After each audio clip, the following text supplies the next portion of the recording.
যে এক ধরনের দূরত্ব কিন্তু তৈরি হচ্ছে জামাত এবং বিএনপির মধ্যে, সেটি বক্তব্যের বাক্যে বলেন বা যেভাবে বলেন।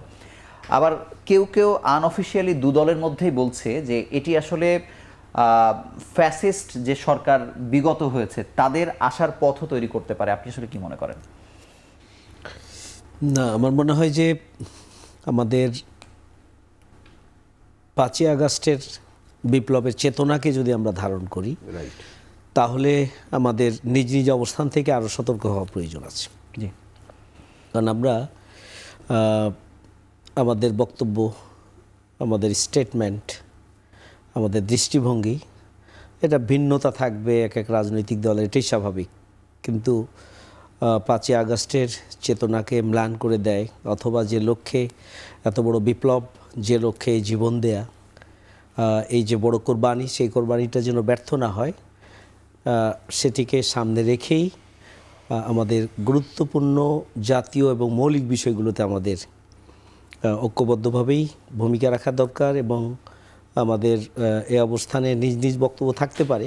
সেক্ষেত্রে রাজনৈতিক যে শিষ্টাচার আছে, যৌক্তিকতা তুলে ধরে প্রত্যেকেই তার নিজেদের অবস্থান থেকে কথা বলতে পারে, সেক্ষেত্রে কোনো প্রবলেম নেই। কিছু কিছু ব্যত্যয় যেটা হয়েছে, এ ব্যাপারে আমি মনে করি যে সংশ্লিষ্ট সকলেরই আমাদের এটা সতর্ক হওয়া উচিত। এটা যদিও আমরা এটাকে মনে করি যেটা হয়তো ব্যক্তির নিজস্ব বক্তব্য, দলীয় বক্তব্য, দলীয় প্রধান ব্যক্তির কাছ থেকে অথবা তার প্রতিনিধির কাছ থেকে বা যিনি ফোকাস পারসন তার কাছ থেকে আসবে, তখন এটা আমরা দলীয় বক্তব্য হিসেবে এটা কি আপনাদের দলগুলোতে আলোচনাও হয় কিনা যে এগুলো এড়িয়ে যাওয়া বা এই প্রেক্ষাপট তৈরি না হওয়া, সেটা নিয়ে কথা হয় কিনা? আমার মনে হয় আমরা তো একদম ফর্মাল আলোচনা না হলেও তো বন্ধুমহল, আমাদের পরিচিত যাদের, আমরা নিজেরাও ফিল করি এবং এই ব্যাপারে দৃষ্টি আকর্ষণ করার সুযোগ যেখানে আছে সেখানে আমরা দৃষ্টি আকর্ষণ করি করছেন। এই ব্যাপারে আসলে সকল যেমন ধরুন জামাতের একজন নেতা যখন একটা পলিসি স্টেটমেন্ট করেন, তখন তার অনুগামীরা ন্যাচুরালি মনে করেন দ্যাট ইজ দ্য স্ট্যান্ড।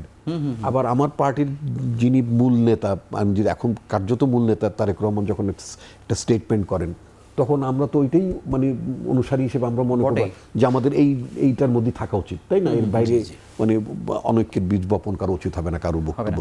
আমি